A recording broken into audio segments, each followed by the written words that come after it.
各位觀眾大家好，今日我哋嚟講人類起源嘅故事。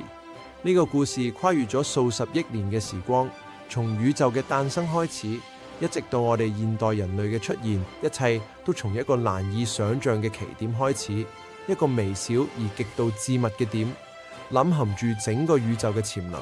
大約138億年前，呢個奇點突然膨脹，發生咗宇宙大爆炸。呢次爆炸唔喺空間中發生，而係空間本身嘅誕生同擴張。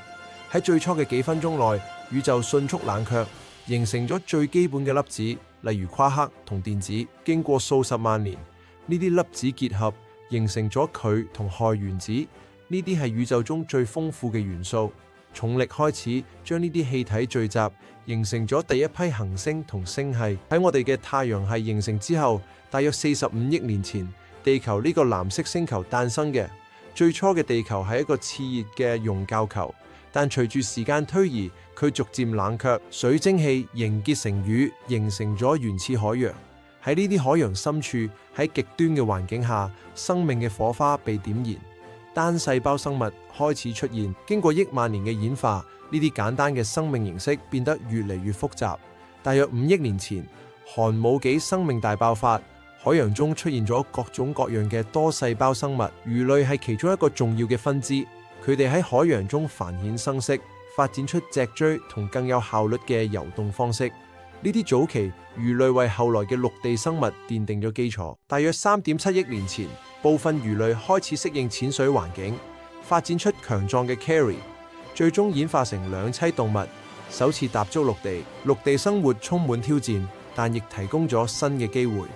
兩棲動物逐漸演化成爬行動物，佢哋雞蛋有硬殼保護，可以遠離水源繁殖。恐龍時代持續咗超過1.6億年，佢哋係地球上嘅主宰。但大約6500萬年前，一場巨大嘅小行星撞擊，導致咗恐龍嘅滅絕，恐龍嘅消失，為哺乳動物提供咗崛起嘅機會。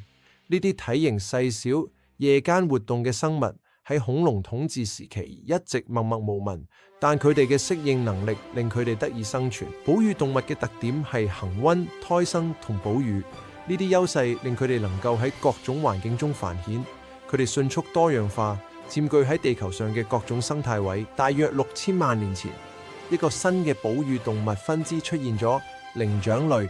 佢哋擁有靈活嘅手腳、大腦同立體視覺，呢啲特徵對樹棲生活非常有利。喺非洲嘅森林中，部分靈長類開始適應地面生活。大約400萬年前，南方古猿出現，佢哋開始學識兩足行走，呢係人類演化嘅關鍵一步。兩足行走解放咗佢哋嘅雙手，令佢哋可以攜帶物品同埋使用工具。隨住時間推移，佢哋嘅大腦容量逐漸增加，智力亦不斷發展。大約200萬年前，直立人出現，佢哋學識嘅用火，並且開始走出非洲，擴散到亞洲同歐洲。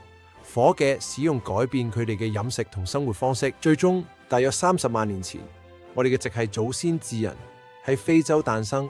智人擁有更複雜嘅語言能力、抽象思維同創造力。智人再次走出非洲，並喺全球範圍內擴散，取代咗其他早期人類物種。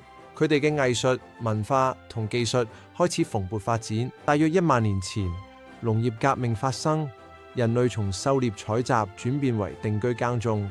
呢個轉變導致咗村落、城市同文明嘅誕生。從古老嘅文明到現代嘅科技社會，人類不斷創造、探索同埋進步。我哋建立咗複雜嘅社會結構，發展出科學、藝術同埋哲學。人類起源嘅故事充滿咗奇蹟、偶然同無數次嘅演化。我哋嘅存在本身就係宇宙中最令人驚嘆嘅故事之一。從宇宙大爆炸到單細胞生命，再到魚類、兩棲動物、哺乳動物，最終演化成智人。